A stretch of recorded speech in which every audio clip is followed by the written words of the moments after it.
A esta hora establecemos un contacto en vivo con nuestro compañero Carlos Zuniaga, quien nos presenta un balance general de la jornada de protesta que se llevará a cabo este martes 26 de abril en la Jornada Nacional de Protestas. Carlos, buenos días, bienvenido. Coméntanos un poco cuál es el ambiente y qué es lo que se espera para hoy.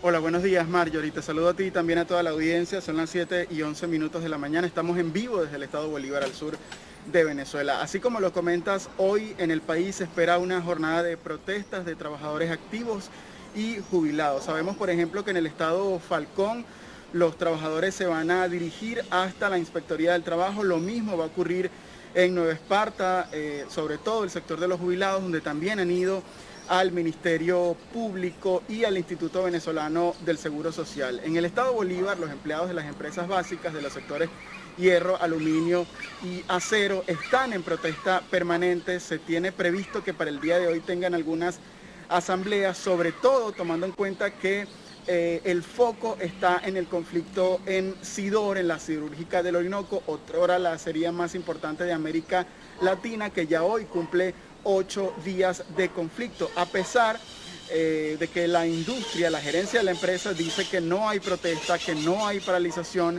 y que las actividades están funcionando de manera normal en la planta.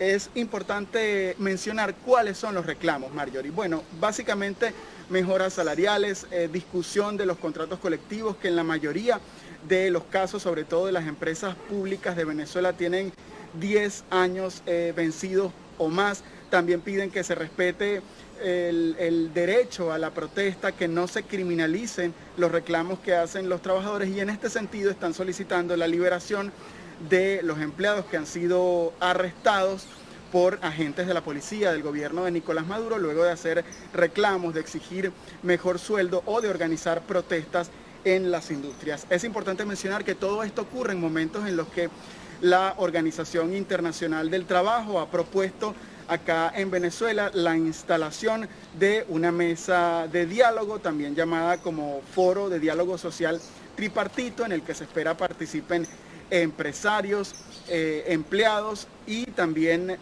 debe haber una representación del Estado venezolano. Importante decir, Marjorie, que esto que estamos comentando no ocurría en Venezuela desde hace más de 20 años.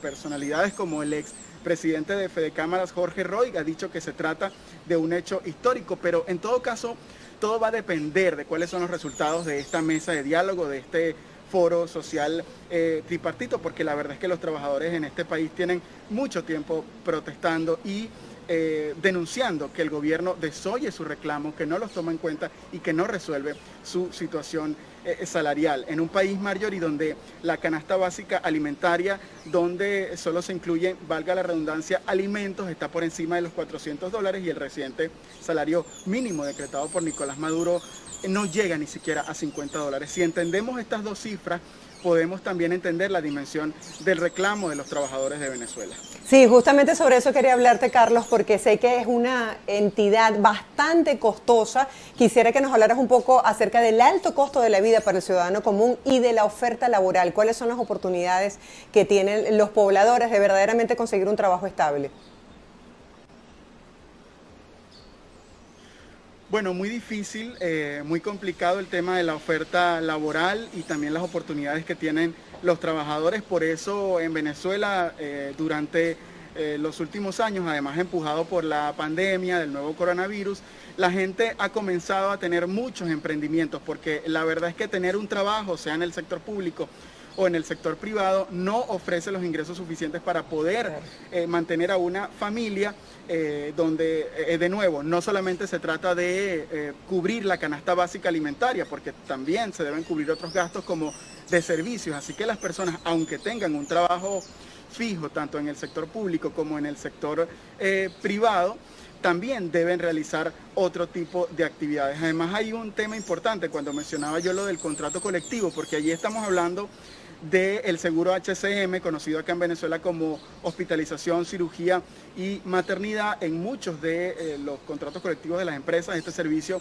está suspendido, lo que vamos a decir, obliga a los trabajadores a tener que ir al sistema sanitario público, que además es muy precario, lo dicen los trabajadores de la salud y también lo demuestran muchos casos de empleados que lamentablemente han fallecido en las puertas de un hospital porque no hay insumos y tampoco tienen ellos los recursos para poder ir a la clínica. Además, hay un punto que quería resaltar, Marjorie, y es que los trabajadores están solicitando que se les incluya a todos en esta mesa de diálogo social tripartito, y en ese sentido el dirigente sindical de Ferrominera Orinoco, Rubén González, que ha sido preso político en 2 oportunidades, y también el dirigente sindical José Patines han denunciado que han sido excluidos de esta mesa de negociación. Y también anoche se conoció la liberación del dirigente petrolero Eudis Girot, que fue arrestado el 18 de noviembre de 2020 por agentes del Servicio Bolivariano de Inteligencia Nacional. Es un trabajador que fue detenido y que durante mucho tiempo sus compañeros habían estado solicitando su liberación. No sabemos si se trata de un hecho fortuito o si efectivamente tiene que ver con la presencia de la Organización Internacional. Sí, es todo un reto ser dirigente sindical en la actualidad en Venezuela. Quisiera que nos hablaras un poco, que nos actualizaras sobre los paquetes. Yo recuerdo que antes estas empresas mixtas o básicas ofrecían a sus trabajadores unos buenos paquetes de seguros, de maternidad, juguetes en Navidad. La gente se sentía privilegiada de poder trabajar en estas empresas, como lo que ocurría con las personas que trabajaban en PDVSA. ¿Cómo eso ha venido cambiando con el tiempo? ¿Qué te comentan los dirigentes sindicales?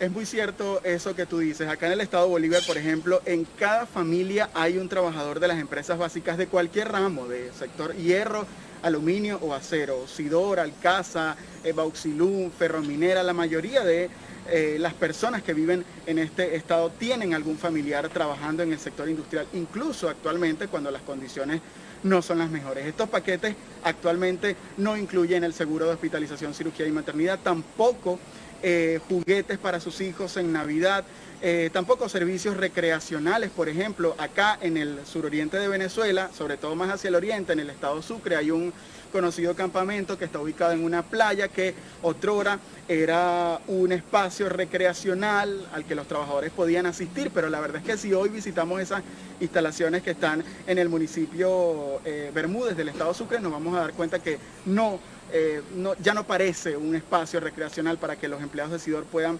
disfrutar. Y así otros temas también se han ido a menos, y es lo que denuncian los trabajadores, que apenas están cobrando un sueldo que no llega ni a $50, que tampoco tienen listines de pago, Marjorie, de manera que ellos no pueden ver ni siquiera cuánto vale su hora de salario. Están básicamente trabajando en la incertidumbre y muchos de ellos ni siquiera están esperando la jubilación, porque alguien podría pensar, bueno, ok, trabaja en esas condiciones, espera tu jubilación para que luego estés tranquilo, pero la verdad es que cuando llega la jubilación y los trabajadores reciben los montos, se dan cuenta que tampoco alcanza. Entonces estamos viendo personas de más de 60 años prácticamente comenzando de nuevo, viendo qué deben hacer para seguir viviendo con el alto costo de los productos en este país.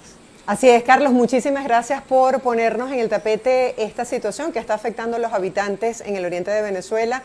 Es triste lo que está ocurriendo, este estado de incertidumbre que hace que la gente salga a la calle. Estaremos muy atentos de lo que será esta jornada de protesta el día de hoy para hacer nuevos contactos contigo. Muchísimas gracias. Muchísimas gracias a ti. Feliz día.